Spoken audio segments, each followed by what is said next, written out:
welcome back to another episode. Told you we were going to get going on this log cabin kit foundation. Starting to foam this bottom. We like our crosses, everything's really square. We're really only 1 or 2 rows deep right now. Already starting to look at our windows and doors layout. So going to build our north and east side real high and kind of do all the easy work today with building Legos. That way we can do and build our window bucking and our door bucking.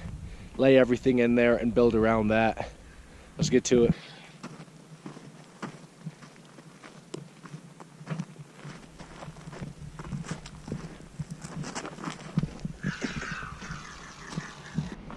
We're getting high enough where we need to go get a ladder. And then after this row, on the top one, we're gonna put the scaffolding system up and build from that corner to that corner.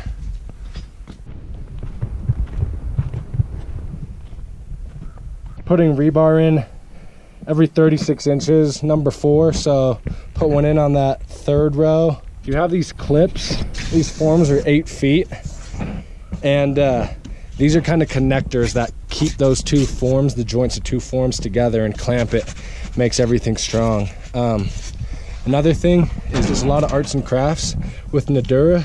You got to keep these black ribs because they're the connections, and also it's easier for the interior guys to, when you do put drywall or you're hanging something from the inside of the house, these are what you really tie into, almost like studs. This is just foam in here, won't tie into anything. So if these aren't lined up and they're all over the damn place, then it's gonna be a nightmare for the inside guys, and then your house isn't gonna be as structural. We didn't have to do any cutting on this north or south wall, which is absolutely money. Every single time we build with our Nudura, we get closer and closer and tighter. A perfect build would be not having to cut really anything. The only joints we have on this build right here is just this 1-inch sew right here. We'll tape that, sew that. It's in the middle of the wall, which is what they tell you to do. You don't want your joint or your sew right in the middle or right on the end of where your corner is or something. So that's where we're at. You also flop the corners, so one side of these corners is longer than the other. If you have short side on this bottom row, you'd flip it and do long side.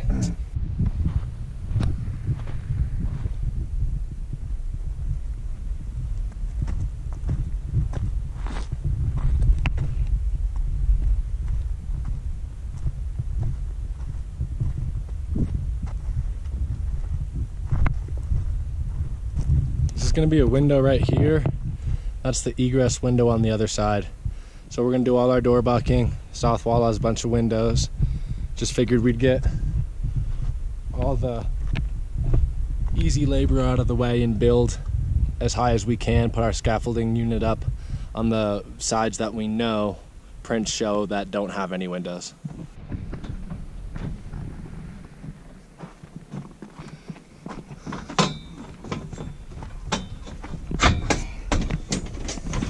Door, gotta cut that out a little bit more.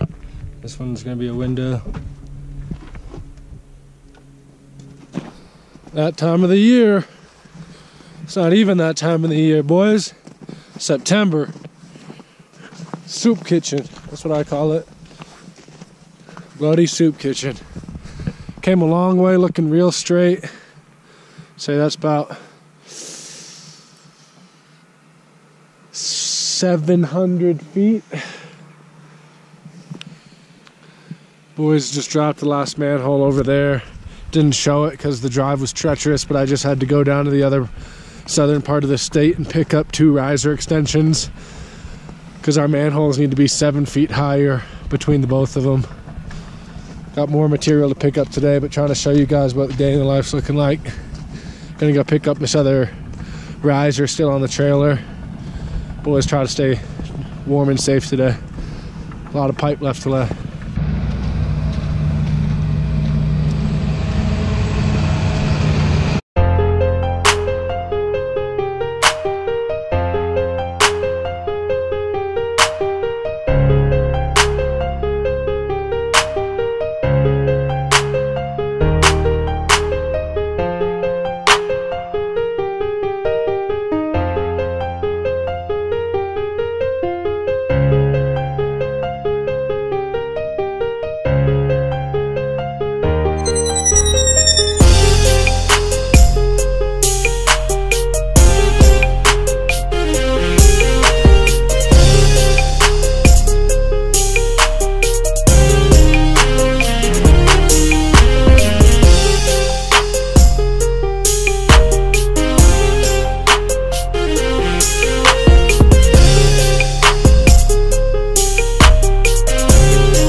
Okay, we got most of that Nudura where we need it to be on our bottom floor, our basement level.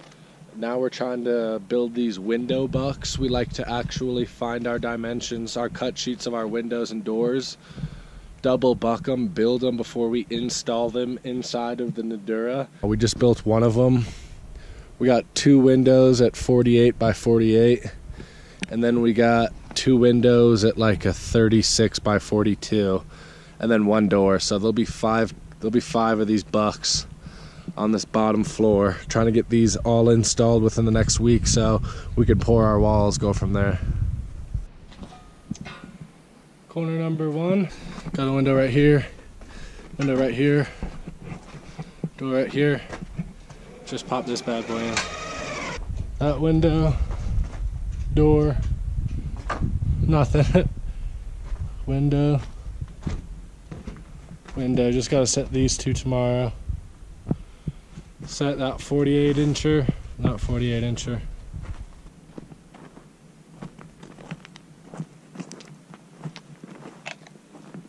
Gotta cut and flatten snap strings on a half row.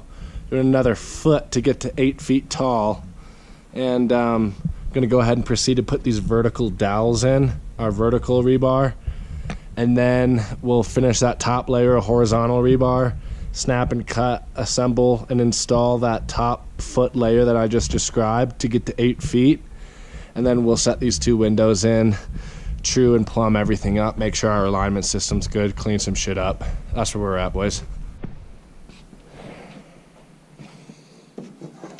Ufer. This is what our half row looks like. So from top of slab to the top of concrete on our wall comes out to 8 feet 2 inches. So you don't need to know all the math, but we went 5 rows of 16 and then 1 row at 12. Kind of better you do this anyways. I don't know if you guys use that Nudura product, but when trying to put your plate on top, it's much better to actually have a flat surface like this rather than trying to be putting your plate on these ribs or these teeth, which the next row is supposed to sit into. So we snapped strings, cut it at 12, made a real nice cut. Our plate will sit on top of this.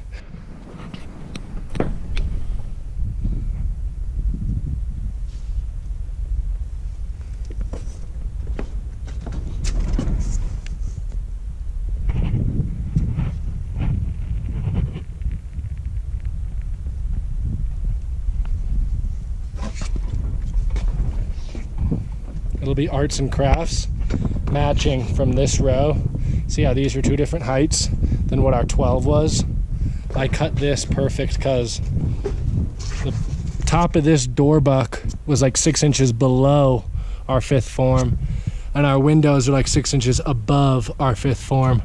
So it won't necessarily be a 12 right there. Like we'll cut a 12 all the way through here, and then this will be like a 4. So our tops match. It'll just be a little piece like this high sitting on top. You'll see shortly. We're gonna get this thing passed. Make sure you guys know that it passed inspection, finished the arts and crafts on this 6th and final row, and we'll hold off on that pour until next video. So if you guys really wanna go ahead and see this pour, you like how this log cabin project's shaping up, don't forget to like and subscribe and smash that button.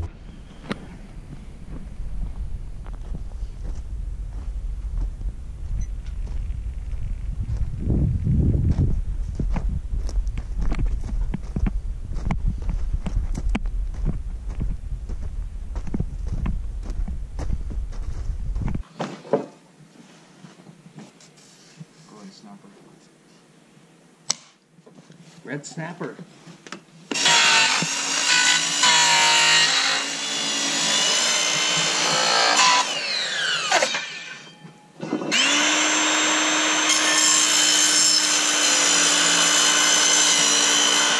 Inspector just came by, passed everything, liked everything, had a nice little conversation. Now we know we can pour. Then we gotta turn these alignment system. I'll show you how we use this alignment system. It's not only a scaffold system, but it tightens and pulls in or out on the wall accordingly. so you get a nice perfect wall. Then we'll check our squares, make sure we still like our crosses.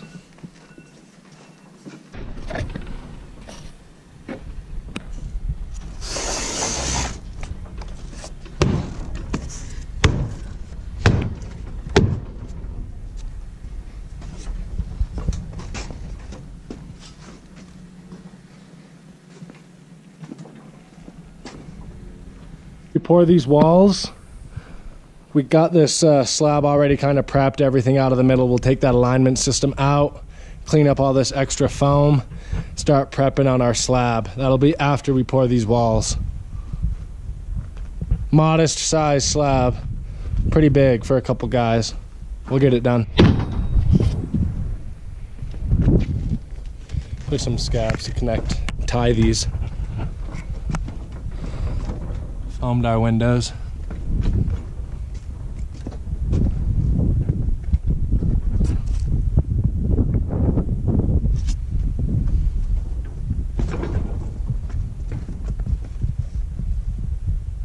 It's going to be a real nice smooth pour this next Monday. Don't forget to like and subscribe to the channel. Keep following the bell. It'll be Moeller, and we'll see you guys next video. Thanks for watching.